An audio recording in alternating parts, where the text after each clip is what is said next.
नमस्कार, आदाब, सत श्री अकाल। एडुस्थली के यूट्यूब प्लेटफॉर्म पर आप सबों का स्वागत है। जैसा कि आप सबों को मालूम चली गया होगा कि बिहार दरोगा का फॉर्म रिलीज़ कर दिया गया है। 26/9 से आप फॉर्म भरना स्टार्ट भी हो जाएगा और 1 महीने का समय आपको मिला है।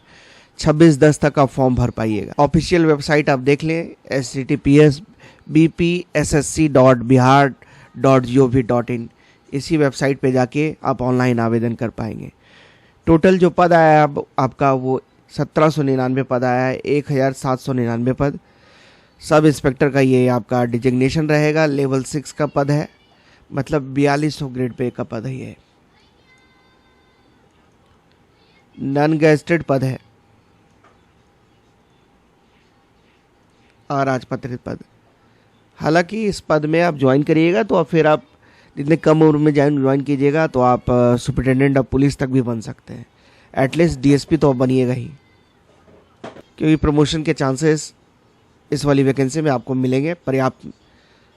जितना कम उम्र में आप ज्वाइन कीजिएगा उतने आपके प्रमोशन के चांसेस रहेंगे।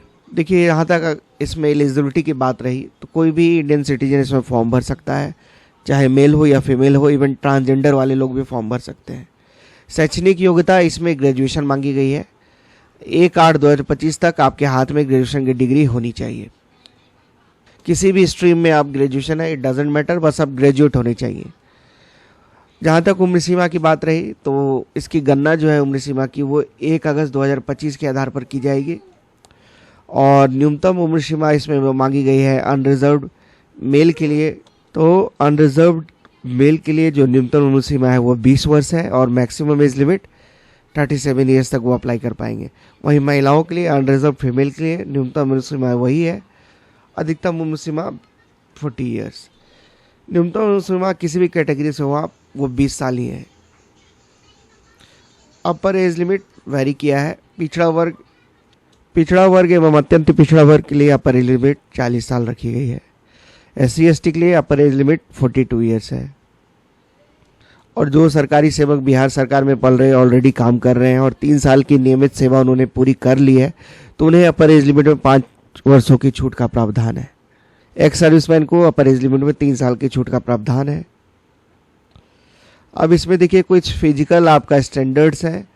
हाइट, वजन, सीना, हाइट, चेस्ट और वेट, ये 3 का आपका पैमाना है जिसमें आपको क्वालिफाई करना होगा, तभी आप चयन के लिए रिकमेंड किए जाएंगे। देखिए, ऊंचाई मांगी गई है अनारक्षित, अनरिजर्व्ड और पिछड़ा वर्ग के पुरुषों के लिए न्यूनतम होना चाहिए उनका हाइट 165 सेंटीमीटर। अत्यंत पिछड़ा वर्ग SC/ST के पुरुषों के लिए न्यूनतम हाइट जो मांगी गई है, मिनिमम हाइट वो 160 सेंटीमीटर होनी चाहिए। और सभी वर्गों की महिलाओं के लिए किसी भी वर्ग से हो उन्हें हाइट में रिलैक्सेशन दिया गया है, 155 सेंटीमीटर उनकी हाइट होनी चाहिए। और सीना का पैमाना महिलाओं के लिए नहीं है, वो पुरुषों के लिए है। तो देखिए, सीना फुलाए और बिना फुलाए आपका अनरिजर्व्ड पिछड़ा वर्ग एवं अत्यंत पिछड़ा वर्ग के पुरुषों के लिए बिना फुलाए सीना होना चाहिए 81 सेंटीमीटर और फुला के 5 सेंटीमीटर का अंतर होना चाहिए 86 सेंटीमीटर। तो 81 सेंटीमीटर बिना फुलाए और फुला के 86 सेंटीमीटर लिखा हुआ है। देखिए, आप फुलाने के बाद सीना में कम से कम 5 सेंटीमीटर का अंतर होना अनिवार्य होगा। और SC/ST के पुरुषों के लिए बिना फुलाए 79 सेंटीमीटर और फुलाकर 84 सेंटीमीटर। महिलाओं की सीने की मापी नहीं की जाएगी। वजन के लिए देखिए, सभी वर्गों की महिला उम्मीदवारों के लिए जो वजन है वो 48 किलो होना अनिवार्य है। किन्नर, कोथी, हिजड़ा, ट्रांसजेंडर अभ्यर्थियों के लिए शारीरिक मापदंड तथा शारीरिक दक्षता परीक्षा का मापदंड पिछड़े वर्ग की महिला अभ्यर्थियों के समान होंगे। तो देखिए, आप ऑनलाइन आवेदन करेंगे, उसके बाद आपका देखा जाएगा फॉर्म कि सब चीज़ आपने भरा है कि नहीं, फ़ी पेमेंट किया है कि नहीं, सारे डॉक्यूमेंट्स आपने जो मांगा गया था अटैच किया है कि नहीं। उसके बाद फिर आपकी एडमिट कार्ड रिलीज़ होंगे और परीक्षा जो है आपकी 2 फेज़ में करवाई जाएगी। प्रीलिम्स और मेंस एग्ज़ाम होगा। देखिए, प्रथम चरण में जो प्रारंभिक परीक्षा है उसमें एक ही पेपर होगा आपका, वो 200 अंकों का होगा। कुल प्रश्नों की संख्या 100 होगी और परीक्षा की समय अवधि 30 होगी। तो GS का पेपर होगा आपका, जनरल स्टडीज़ का पहला पेपर। एक ही पेपर होगा, 2 घंटे का पेपर होगा। 100 क्वेश्चंस रहेंगे, प्रति क्वेश्चन का वेटेज 2 मार्क्स, तो 200 मार्क्स का ये पेपर होगा। 30% से अगर कम आप स्कोर करते हैं तो आप मेंस के लिए रिकमेंड ही नहीं होंगे। और जो 20 टाइम्स वैकेंसीज है उतने बच्चों को फिर मेंस के लिए बुलाया जाएगा। अगर एक से अधिक पालियों में परीक्षा आपकी ऑर्गेनाइज होती है तो आपको नॉर्मलाइजेशन की भी प्रक्रिया देखने को मिलेगी। मुख्य परीक्षा में के लिए आपके 2 पत्र होंगे। इसमें प्रथम पत्र आपका 200 अंकों का होगा जो समान हिंदी का होगा। 2 घंटे की समय अवधि होगी जिसमें 100 क्वेश्चन होंगे। न्यूनतम मिनिमम क्वालिफाइंग 30% है। और ये जनरल हिंदी का जो पेपर है ना, इसका मेरिट लिस्ट में इसके मार्क्स को काउंट नहीं किया जाएगा। ये बस एक क्वालिफाइंग पेपर है। ये मैं मेंस का आपको सिलेबस बता रहा हूँ। मेंस में आपका 2 पेपर है। पहला पेपर आपका हिंदी का है जो कि सिर्फ क्वालिफाइंग है। और द्वितीय जो पेपर है आपका सेकंड पेपर, उसमें समान अध्ययन, समान विज्ञान, नागरिक शास्त्र, भारतीय इतिहास, भारतीय भूगोल, गणित एवं मानसिक योग्यता जांच से संबंधित प्रश्न होंगे।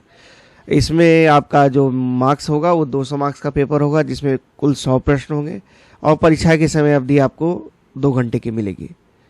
तो देखिए, निगेटिव मार्किंग का प्रोविजन आपका प्रीलिम्स में भी है और मेंस में भी है। प्रत्येक गलत उत्तर के लिए आपको 0.2 मार्क्स डिडक्ट कर लिए जाएंगे। फिर मेंस परीक्षा के बाद आपका जो टोटल वैकेंसीज है उसके 6 टाइम्स बच्चों को फिर शारीरिक दक्षता परीक्षा के लिए बुलाया जाएगा। और शारीरिक दक्षता परीक्षा में आपको मात्र उत्तीर्ण होना आवश्यक होगा। देखिए, शारीरिक दक्षता परीक्षा में आपका क्या रहेगा आप समझ लीजिए। दौड़ रहेगा, हाई जंप रहेगा, लॉन्ग जंप रहेगा और गोला फेंक रहेगा। तो देखिए, दौड़ सभी कोटि के पुरुषों के लिए 1.6 किलोमीटर का दौड़ लगाना है। समय आपको मिलेगा 6 मिनट 30 सेकेंड। और जो इससे अधिक समय लेते हैं वो अभ्यर्थी डिस्क्वालीफाई कर दिए जाएंगे। और महिलाओं के लिए 1 किलोमीटर का दौड़ लगाना है, उन्हें 6 मिनट का समय मिलेगा। जो इससे अधिक समय लेंगे वो डिस्क्वालीफाई कर दी जाएंगी। ऊंची कूद के लिए सभी कोटि के पुरुषों के लिए न्यूनतम 4 फीट ऊंची कूद करनी होगी उन्हें, और इससे जो कम करेंगे उनको डिस्क्वालीफाई कर दिया जाएगा। महिलाओं के लिए न्यूनतम 3 फीट ऊंची कूद रखी गई है।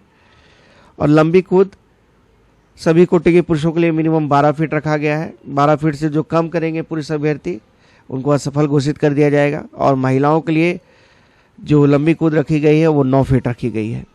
गोला फेंक सभी कोटि के पुरुषों के लिए 16 पाउंड का गोला होना चाहिए न्यूनतम, और 16 फीट उन्हें फेंकना होगा। और जो इससे कम फेंकेंगे 16 फीट से उनको डिस्क्वालीफाई कर दिया जाएगा। महिलाओं के लिए 12 पाउंड का गोला होना चाहिए न्यूनतम और 10 फीट उनको फेंकना होगा। और 10 फीट से कम फेंकने वाली महिला अभ्यर्थियों को असफल घोषित कर दिया जाएगा। जो ट्रांसजेंडर अभ्यर्थी हैं उनके लिए शारीरिक मापदंड, शारीरिक दक्षता परीक्षा मापदंड पिछड़ा वर्ग की महिला अभ्यर्थियों के समान होंगे।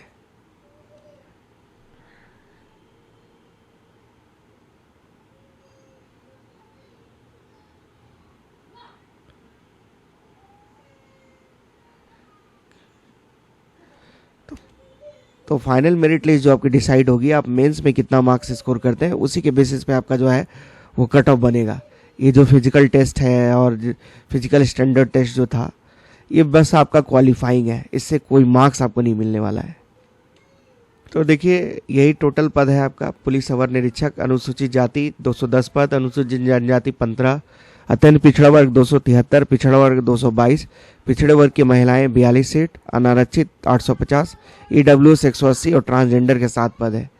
तो टोटल 1799 वैकेंसीज आई है जिसमें 614 पद आपका महिलाओं के लिए आरक्षित है। देखिए, जहाँ तक इसके एप्लीकेशन की फीस की बात रही तो मात्र आपको 100 रुपये आवेदन शुल्क रखा गया है, जिसका पेमेंट आप किसी भी मोड से कर सकते हैं, credit card, debit card, net banking. देखिए, ऑनलाइन आवेदन पत्र भरने के लिए जो अभ्यर्थी हैं वो बिहार पुलिस अवर सेवा आयोग की जो वेबसाइट है https://bpssc.bihar.gov.in पे बिहार पुलिस टैब पर जाकर एडवर्टीजमेंट नंबर 05/2025 से संबंधित लिंक पर क्लिक करेंगे और यहीं पे जाके फिर अपना वो आवेदन और रजिस्ट्रेशन करके फिर फॉर्म भर पाएंगे। तो बेसिक डिटेल्स इस वैकेंसी के बारे में यही था। 26/10 आपका लास्ट डेट है फॉर्म भरने का। आपका प्रीलिम्स, मेंस और फिर फिजिकल टेस्ट होगा। उसके बाद फिर आपकी फाइनल मेरिट लिस्ट बनेगी। फाइनल मेरिट लिस्ट में आपका मेंस का मार्क्स ही मायने रखेगा और बाकी जो फिजिकल टेस्ट है वो सिर्फ आपका क्वालिफाइंग है। तो वीडियो को देखने के लिए मैं आप सबों को धन्यवाद करता हूँ। जय हिंद, जय भारत।